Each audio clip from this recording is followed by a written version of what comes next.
All right, great to have you back. You are still watching This Morning on LN 24/7, and I am Henry Williams. And well, if you just joined the program, you're just in time for our second discussion on the show. And today we're looking at an event that took place 10 years ago. In the tragic aftermath of the Chibok schoolgirls abduction 10 years ago, the toll on families continues to mount. Now, in April 2014, 276 female students were kidnapped from a government boarding school in Chibok by the Islamic terrorist group Boko Haram. Now, despite initial hopes raised by the release of 103 girls, families like AMINA, NKENKI'S, and Mary Shettima are grappling profound physical and emotional challenges 10 years after. A relentless wait for news of their loved ones has led to deteriorating health and unbearable suffering. And it's on this note that we want to take a look at the issue of mass kidnappings. And 10 years after Chibok schoolgirls kidnapped, 91 of them are still in captivity. Will they return? Well, there are many questions than answers to that. I'd like to welcome our guest joining us today on this morning on this discussion. He is a professional when it comes to issues of security. He's also a broadcast journalist, criminologist, and professional guidance counselor. We have with us here Joseph Folorunsho. Great to have you, sir, on this morning. Yeah, thank you very much for having me. You're welcome to the program. All right, let's dig into it. Looking at the developments, the Chibok schoolgirl kidnap, we recall 10 years ago. It seems like yesterday, in April, I think 14th, that sad event took place. Nigerian President Muhammadu Buhari actually, during his tenure, was able to seat 21 of the, over 80 of those girls returned. The first batch of 21 girls were released by Boko Haram. He pledged to redouble his efforts to rescue those still being held. Meanwhile, parents of the 98 Chibok girls still missing told Amnesty International that they feel abandoned by the Nigerian government, who is no longer communicating with them. So what? How do you assess what has happened over the years? These girls are still, over 91 of them are still in captivity. How do you assess? Do you see these girls returning? Do you see governments still working behind the scenes, or is it have we moved on? Can I say so? I think to me the government have moved on. And secondly, the parents are saying that the government have abandoned them. The government did not abandon them, but there are some other layers that's come up. Okay. That issue upon under former President Goodluck Jonathan. Buhari equally have his own share, the Dapti kidnap.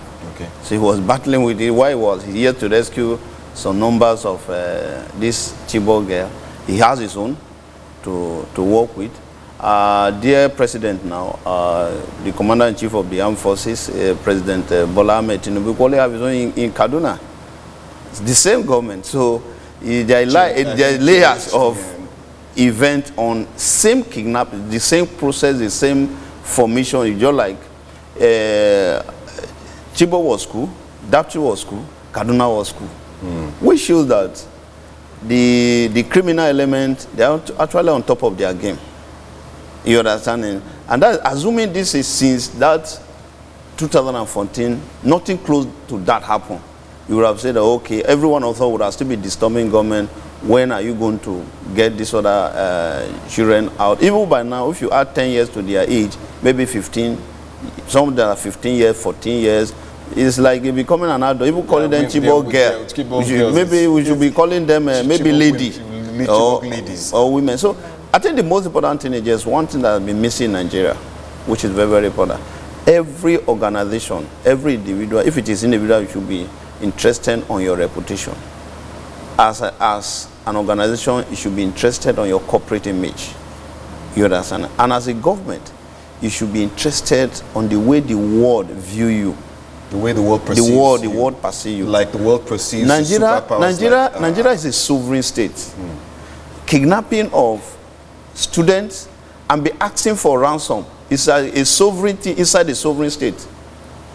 That's what we need to ask ourselves. And when nobody is sitting down to say, how will you come to my house, my own apartment, and you pick some of my children and put them in one of the room? I'm the father, the mother is in that place, the father is in that place. You are asking before I will allow the children to come out of inside my apartment. You have to pay Susan, and I'm negotiating. Within your territory? Within inside your apartment. That's what is just going on.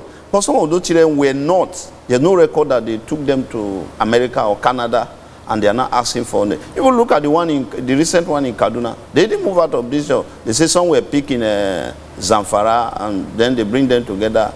So that the IGP, or let me say the policing agency, should, first of all, to me, apologize to Nigeria that they all fail. I'm putting it this way because we just have to speak the truth to ourselves. That you have one rule, how do you call it, a duty of protecting life and property as IGP, as the Chief of Defense Staff, as the Director of DSS and the rest of them. Then someone kidnapped. The president cannot go to the bush to go and look for those children. This job has been given to some individual. Someone kidnapped and is asking for us. Their communication in security world is when there's no communication, you can say we are helpless. You understand? If there's communication, how do I infiltrate this communication that is going on? And actually, we look at my own security architecture tools and use it to get these people that keep my citizens that I swore an oath to protect their life and property. Look at 2 years ago, an American was kidnapped, brought to Niger State. We don't know how the America arranged it, and they did not only rescue the guy, who is not a former senator, who is not a former governor, or a son of a former president. They rescued the guy and give those people a consequence of their action. You know, about Nigeria, sometimes we even know them. It's as if we are helpless. And when you put politics in security measure, in security issue, then the person is a goner. Okay. For you to be an IGP or raise to some of these DIG or DSS, if you don't know a person that know a person that know a person, it is not by to some extent, not because of you are very diligent in your work. They want to see who do you know so that's that will recommend that's you. Another part of the problem. That one is a big failure in the first case, and that's why if you look at maybe some of the chief of army staff, a commissioner of police, sometimes they will just retire someone, bring someone, a commissioner, promote him before you know become an IGP. Sir, if I have committed 30-something years in police, and I'm looking for the next, maybe opportunity is coming for me to be an IGP, and become a DIG or AIG, and you retire me, because you promoted, not that I'm on retirement age, but because you promoted my junior. And you can't serve under your junior. And you can't serve under your junior. And the junior one seeing that, you see, they will give all their attention to security issue. But what is this, like a career, there's safety in the career. Oh, I am a AIG now. The next promotion, I'm going to be a DIG. The next promotion, being that I'm the senior. In fact, you'll be sure, in civilized country, you'll be sure that the next IGP, if this man retires, is you. But in Nigeria, you are not sure. You are not sure. So, security issue has been, to some extent, highly politicized, and because of that, you cannot solve the problem. And again, the trust is not equally there. There are sometimes people who you pass information to security agencies before you know what is happening. Someone will, you are the one that actually leak our operation, our activities to police. They have told us, and we are coming to visit you. And those people will fulfill their promise. So the issue of trust also. The issue of trust is not there. Because do you know the logistic involved in carrying even 100 people? If you want to move people from 10 people from here to Onitsha, or 10 people from here to Ibadan, you can't just wake up. We can't just wake up now. So you have 10 people, 100 people move. They are logistic. The question is, in a country like Nigeria that will have intelligence, how did these guys put their logistic without leakage?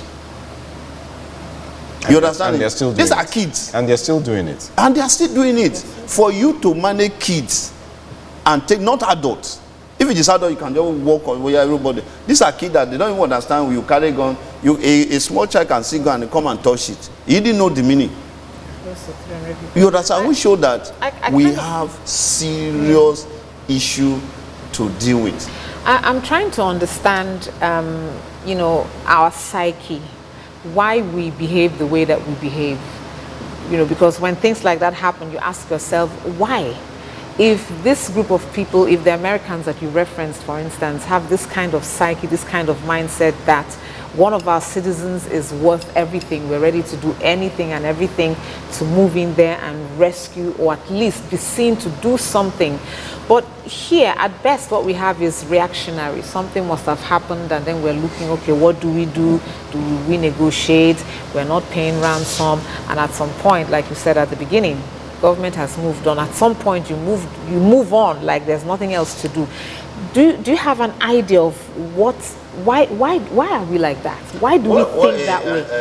Thank you very much for that question. Why we are like that, you cannot separate poverty and insecurity. When a man is poor, when a woman is poor, he must survive. And someone is poor and he say, okay, this is, if I do this, though it's against the law, I will survive. If I don't do this, I will die. Then if I do this, there's people that will arrest me, maybe later, I feel good luck, come out again. The person will take that option. You understand? Every average Nigeria is a local government of its own. If you are sick, you go to hospital, they will have ask you, go and pay for card. Nobody is saying the sickness first. Let's treat this person, let's treat this woman for it to be alive. It's as if you have people that swore to protect your life, but you are, in real sense, you are on your own. You understand? Maybe you are driving, something happened to your car, and not that you plan from home, that when you get to the road, your car should have a fault. The next thing is, you may end up paying fine. You understand? Instead of the system to, okay, this person he has a challenge, he needs an intervention. Hey, Mr. Man, where is your office? How do we help you to tow your car to your office or to your mechanic? The next thing is, okay, you have violated one law or the other. You understand? So the system is not there for anybody. So it's only you are on your own, and because of that, you will pay any allegiance to anything. If you go to some of this country, America, UK, Canada, and the rest of them, it's option for you to send your children to school, either a private school or a public school. It's optional. But Nigeria, even the public school now is like they are having competition with private school. If you don't have money, they send your children out of school. Nobody care whether when he's going home without the parent, whether a vehicle may just, that is not. So a child that you see that they send him out of school, do you want that child, do you want the child to be growing up? You understand it? So we have a challenge of we don't care for our citizens, and the citizens cannot care for the nation. It's sad. What you're saying is really sad, because we're looking at the implications of what you're saying. It's rather far-reaching. First of all, looking at education, the impact on education over the years. Boko Haram says it's against Western education, and so far, that's what they say. Okay. And so far, it seems as if they've been able to succeed in stopping our children from going to school. According to figures now, about 4,000 children of school age are not between from teenage age downwards have not been able to go to school in the northern part of the country because of these kidnappings. On the other side, we're seeing that a message is being sent somewhat that kidnapping is something looking very lucrative these days. We've seen, might not have 200 regular, but the kidnappings of individuals in some parts of this country, like Zamfara State, Kaduna, have become a regular phenomenon. How do we stop this? Where did we go wrong? You've talked about the institutional problems. How do we correct this? Because it seems everybody knows the problem. How do we begin to retrace our footsteps in all of this? And secondly, I just read another story saying about 30 of those parents of those Chibok girls are late, waiting endlessly for the return of their, of their loved ones, and not being able to witness that. How do we repair this damage? Okay, for us to repair it, first we need to agree that it's a problem. Okay. We are yet to agree, Nigeria are yet to agree that kidnapping is a problem. We never agree. Now, look at what you just said about the issue of Boko Haram. There's one thing that we used to be afraid of. We call it for wrong labeling or wrong framing or wrong narrative. Who actually bring that story that this guy against Western education? Who is that? I mean, I want to know the author of that word. You have to know whether it is not someone that's just come on. Look at the one in the eastern part of Nigeria, the unknown government. Who label it unknown government? Me, I'm interested in seeing the person and asking some questions. So that will give you some answers. Yes, give an answer so that it should not be people just come out within us with, okay, let's do this and color this way. We've seen now Shekau look at yes several times. And saying his now look at it. This is in the northern part of Nigeria. There are still children out of school in other part of Nigeria. The only thing is just the number. The number there is higher. Are you not saying that in Onitsha, in Abia State, in Edo State, in Delta State, in Kwara State, there are not children out of school? You understand? Just say a good number of children out of school. So which means that was say Boko Haram, Western education is literally someone just come up frame. There's no Boko Haram in Delta. There's no Boko Haram in Edo. There's no Boko Haram in Ondo State. But there are still children out of school. We show that our system, we are yet to agree that as a country, if we must move forward, you must educate your people. Because an informed individual, you can easily control an informed individual. But the more you put people out of school, the more they embrace defiance behavior. And at the end of the day, you're on your own. So the first thing I will suggest we do is let us agree. Look, which country that you see, like some of our security information, in UK, the highest position in the Metropolitan Police is Commissioner. Nigeria, we have the IGP, we have the DIG, we have the AIG, we have the CP, we have the area commander. At the end of the day, we still have the story of insecurity being seriously challenged. After the frequent kidnapping in Abuja, the current IGP set up a program or set up a unit called SIS. You understand it? And he said when he was launched, he said, this intervention unit is going to spread across the whole federation. After setting up that, there was kidnapping of students in Kaduna.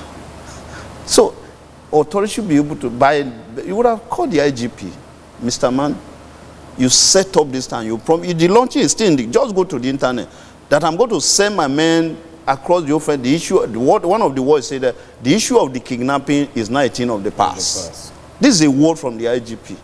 But is that one not kidnapping? So we're not holding our leaders. It's just and again, when I went, sometimes I only feel very disappointed when some of these services are going to our lawmaker for maybe interaction. You know that those students were kidnapped just a week or some days when the Senate vote of confidence on the security chiefs. If it is a civil country, they will recall all the senators. They will recall all of them. You pass a vote of confidence on these guys before these children were kidnapped. Then how do you measure? How do you arrive on vote of confidence? And because these guys know that they know their audience, Nigeria will not ask appropriate question. And they will not. I believe strongly on protest, but I don't believe on going to the streets. You understand? There are many ways you can protest. Yeah. Look at something happened last week. The Minister for Power, he was just saying, talking down on Nigeria. You understand? People go to the internet, go to social media, they might have to apologize the following day or a couple of hours. We show that Nigeria respond to that. Or do you think we are daft? That we don't have lights, and you are talking of band A, band B, without giving us serious data on how you arrive at. If you said, do you pay NEPA, do you pay your bill? Ask the minister, did he pay his bill? Did this ministry pay his bill? Because it's only come up that the ministry, those that give energy say that the ministry are even owing them. You understand? So it is time for us to educate Nigeria so that when they say a senator is going to meet Nigeria, you will prepare. Look at UK, if anybody is coming to the British Parliament, you know that you are going for you are going for something. You see the way they deal with, they follow Prime Minister. But here they say those that say hi, those that then everybody Even some will even be there and be sleeping. You are representing the people. I cannot be a senator, I cannot be in the House of Reps, I cannot be in the State House of Assembly. You are representing me. If you respect me, you will not sleep. Because you will ask the questions supposed to ask any of those head of agency. Those are the questions you will. How many of them they read their mail? Some of the lawmakers. That let's assume they even have email that the citizens send me, people in their court. They don't even know. Some of them ask them the password of their email.